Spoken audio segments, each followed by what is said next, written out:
नमस्कार दोस्तों, मैं अर्जुन आपका स्वागत करता हूँ स्टी बाय अर्जुन के यूट्यूब चैनल में। तो दोस्तों आज की हमारी क्लास है सिंधु घाटी सभ्यता के बारे में। दोस्तों आज की हमारी क्लास है। तो दोस्तों वीडियो को अंत तक जरूर देखना ताकि सभी क्वेश्चन आपको आसानी से याद हो जाएं। साथ ही दोस्तों अगर आप हमारे चैनल पर पहली बार आएँ तो हमारे चैनल को भी सब्सक्राइब कर लीजिएगा, साथ ही बेल आइकन को प्रेस कर लीजिएगा ताकि हमारे आने वाले वीडियो का नोटिफिकेशन आप तक पहुँचता रहे। चलिए दोस्तों वीडियो को स्टार्ट करते हैं। तो आज की क्लास में हम जानने वाले हैं सिंधु घाटी सभ्यता के बारे में और आज की हो जाती है हमारी दूसरी क्लास। तो यहाँ पे आप सब लोग हेडिंग डाल देंगे सिंधु घाटी सभ्यता के बारे में दूसरी क्लास है। तो आज की क्लास में हम जानेंगे यानी काल निर्धारण यानी समय की पद्धति के लिए कार्बन 14 विधि का प्रयोग किया जाता था। और यदि हम बात करते हैं 1826 में चार्ल्स मेसन के द्वारा सिंधु घाटी सभ्यता को पहली बार खोजा गया था। और पहली बार जो सिंधु घाटी सभ्यता का सर्वेक्षण किया गया था 1856 में किसने किया था? तो ये किया गया था कनिंघम के द्वारा यानी अलेक्जेंडर कनिंघम के द्वारा 1856 में पहली बार सिंधु घाटी सभ्यता का सर्वेक्षण यानी सर्वे किया गया था। अब अलेक्जेंडर कनिंघम कौन थे? तो दोस्तों ये है सिंधु घाटी सभ्यता, तो ये आपको याद रखना है।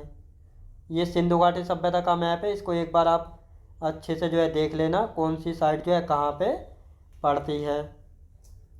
अब अलेक्जेंडर कनिंघम की यदि हम बात करते हैं तो अलेक्जेंडर कनिंघम कौन थे? तो अलेक्जेंडर कनिंघम के द्वारा 1856 में पहली बार सिंधु घाटी सभ्यता का सर्वेक्षण किया गया था।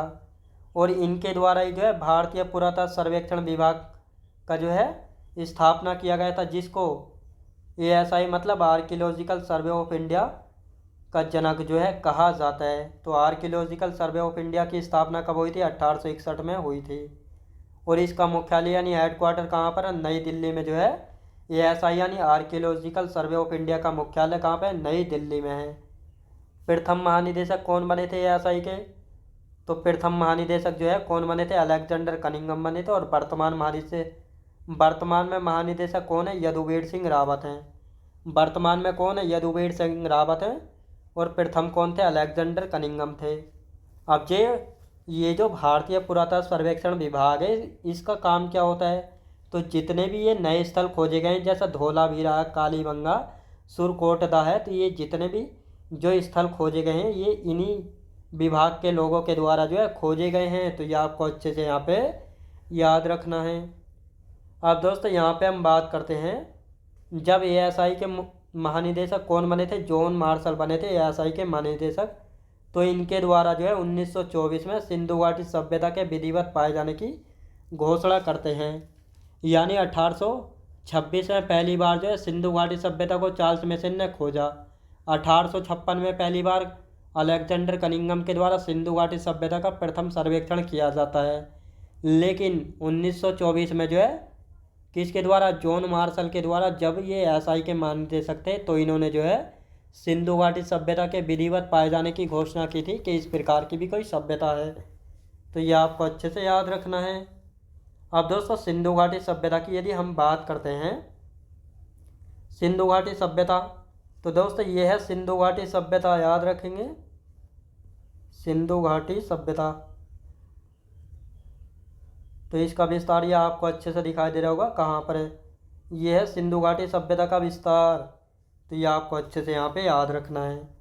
अब सिंधु घाटी सभ्यता की यदि बात की जाए तो क्या ये शहरी सभ्यता थी या ग्रामीण? तो आपको पता होना चाहिए सिंधु घाटी सभ्यता नगरीय सभ्यता थी। और यहाँ की लिपि कैसी थी? भाव चित्रात्मक, जिसे पढ़ा नहीं जा सका है।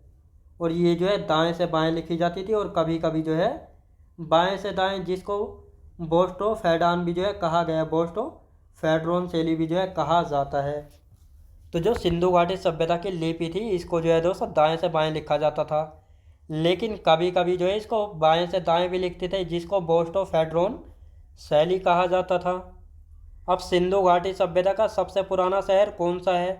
तो ये भी आपको पता होना चाहिए सिंधु घाटी सभ्यता का सबसे पुराना शहर कौन सा है। तो सबसे पुराना जो शहर है वेटाणा है, जो कि हरियाणा में है।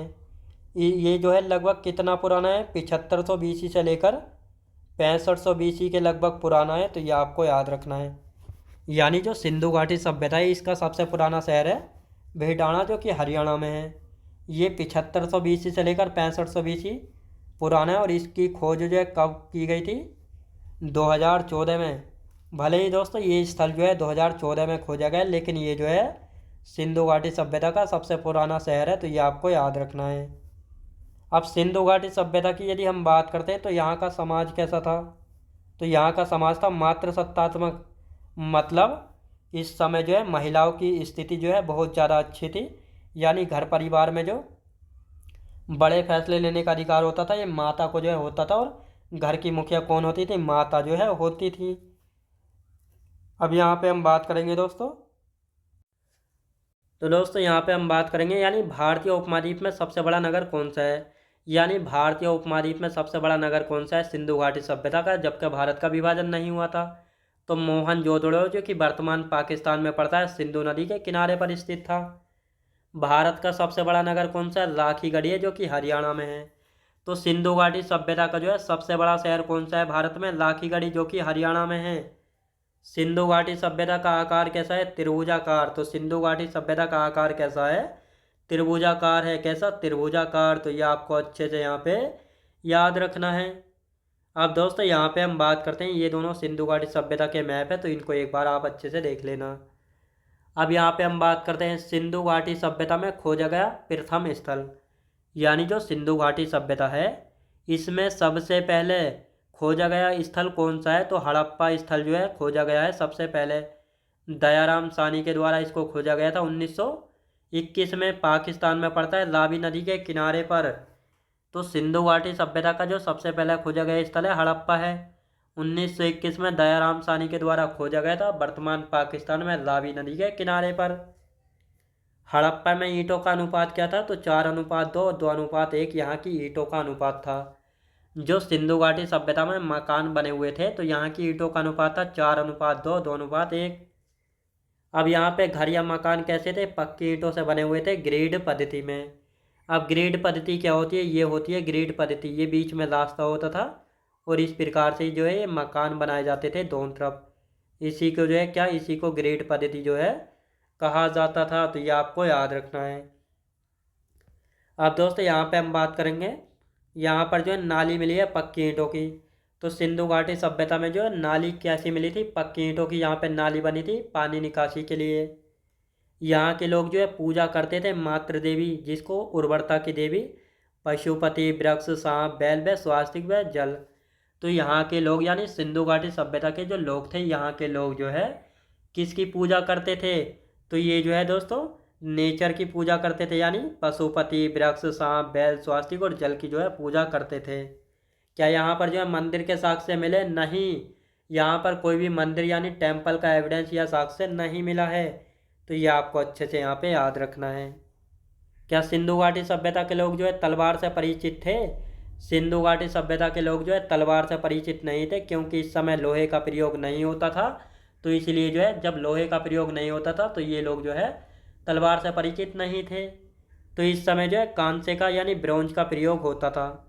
सिंधु घाटी सभ्यता में जो है कांसे का प्रयोग होता था यानी ब्रोंज का। तो ये आपको याद रखना है।